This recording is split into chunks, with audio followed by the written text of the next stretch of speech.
Good morning বন্ধুরা, আবার চলে এলাম দুদিন পরে তোমাদের কাছে।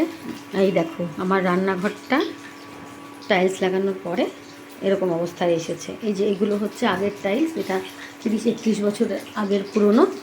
তো তারপরে এইখানটা না একটু রং চটে গিয়েছিল, মানে নতুন রং হওয়ার পরেও রংটা ঠিক ভালো হয়নি, যার জন্য রংটা চটে গিয়েছিল। তখন আমি ভাবলাম এখানটা একেবারে একটা টাইলসের টুকরো বসিয়ে দিই। তো একটা টাইলসের টুকরো তো আর পাওয়া যাবে না, তখন একটা বাক্সই পুরো কিনতে হলো। তো এইটা লাগানো হয়েছে, কেমন হয়েছে তোমরা একটু বলো কমেন্টে। আর নিচটা উপরটা যখন করলাম দেখলাম নিচটাও একটু ফেটে ফেটে গেছিলো। বহু পুরনো বাড়ি হলে যা হয়, আমাদের প্রায় 31 বছরের বাড়ি। তো নিচটা এরকম করলাম, দেখো এই যে এইটুকু কাজ করতে সারা ঘর একদম সাদা পাউডারে ভরে গিয়েছিলো, তোমাদের তো বললাম আগের ব্লগে। তো এখন মোটামুটি একটু গুছিয়ে আনতে পেরেছি। আর এই যে কর্নারে দুটো র্যাক করেছি, এটা তো ছিলই।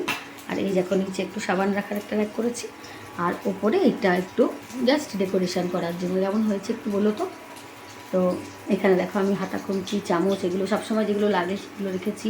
একটু ধনেপাতা এনেছিলাম, তো ভাবলাম একটু গ্লাসের মধ্যে রাখি জল দিয়ে, তো রেখেছি। আর এখানটা না আমার খুব সুন্দর রোদ পড়ে, এই দেখো এই জানলা দিয়ে।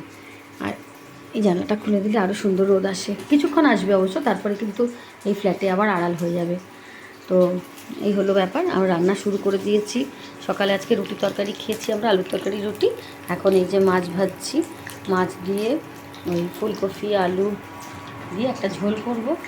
আর এইটা আমি দুদিন আগে এনে রেখেছিলাম, এই কাঁকড়ার দাঁড়গুলো।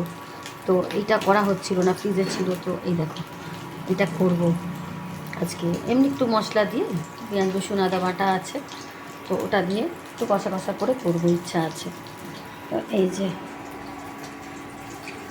এই রান্নাটা করবো আজকে, মশলাটা করা আছে। আর আপাতত এই হচ্ছে আমার রান্নাঘরের অবস্থা। আর এই যে সবজি একটু আনা আছে, কিছু বাসন আছে, কতগুলো ধুলাম, কতগুলো এখনও আছে। তো টুকটাক কাজ আছে এখনও, স্নান আছে, পুজো আছে। তো এই রান্নাটা সেরে নিয়ে তোমাদের সঙ্গে আবার ফেরত আসছি, ঠিক আছে? ভালো থেকো তোমরা, গুড বাই।